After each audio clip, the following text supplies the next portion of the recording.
Was there no way of knowing that you were repeating your mistakes each time you got into these relationships? Like, if I you say mean, they were all narcissists, yeah. So like by the third or fourth time, did you not think, hey, hang on a second, seen this before? exactly. So by the third time, I realized. The first and second, I didn't know what narcissism was. Oh. I didn't even compare. But I will tell you something that because the brain sometimes needs certain terminologies so it can determine how to do and deal with information.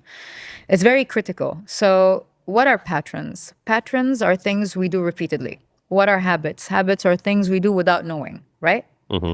But when you make the unconscious conscious, and now you know you have patterns and habits, they're not patterns and habits anymore, they're choices. So what are you choosing? So now the brain is like, oh, hold on. So yeah, they're not patterns anymore. They're not behaviors, they're choices, because I know they are. You made the unconscious conscious. So the first two relationships I did not know. It was unconscious to me. The third one, I made the unconscious conscious. And I was like, hold on. This is, it's like I'm meeting the same man in different bodies. Like, what's happening?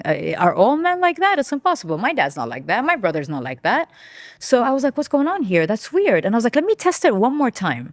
And my third relationship, I was like, oh my goodness, something is off. Something is off. And the problem is when they show you who they are and the mask slips, I stay. So I have an issue.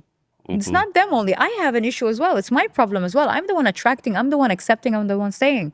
And then I was like, God damn it, there's something going on. And I need to look into this. And I started looking into this. And then the fourth one came into my life when, like, at a very, very bad timing for you, narcissistic guy. But it's like he thought he could take advantage, mess around, and take the benefits and do and use and do all of that. But he came at a wrong time because I started my healing journey. So off immediately. 7 months later, I was like, out, your ass is out. And I knew it. 3 months into it, I was like, you're a narcissist. You're 100% narcissist. And I probably left and came back 30 times because I was still learning how to build boundaries. And I had to make strong boundaries where I'm like, you know what? No, red line, don't cross. My boundaries were there, but they're like, oh, okay, fine. Let's try one more time. And that also comes from a place of self-love and healing. I had to love myself and value myself. I didn't value myself. It's all childhood trauma. And when I finished the healing, now it's like, hell no. Boundaries, boundaries. They're thick. And people who don't like it when you have boundaries, they don't like it because they can't use you the way they want to. And they can't benefit from you the way they want to. But boundaries, like for example, if I have boundaries between me and you, it's a way for me to love you and to love myself at the same time. It's boundaries, it's respect. And if people don't like it when you respect yourself, they're not for you. Yeah. Do you think you have a soft spot for a certain type of guy? No. I used to for broken narcissistic guys. Not anymore. Not a fan. I ended my subscription to that.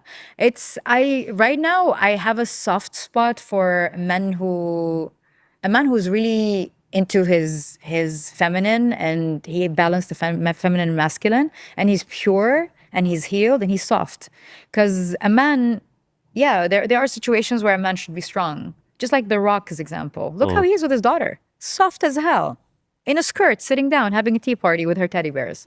And that's The Rock. Like a man who was supposed to be an example of like masculinity for all men.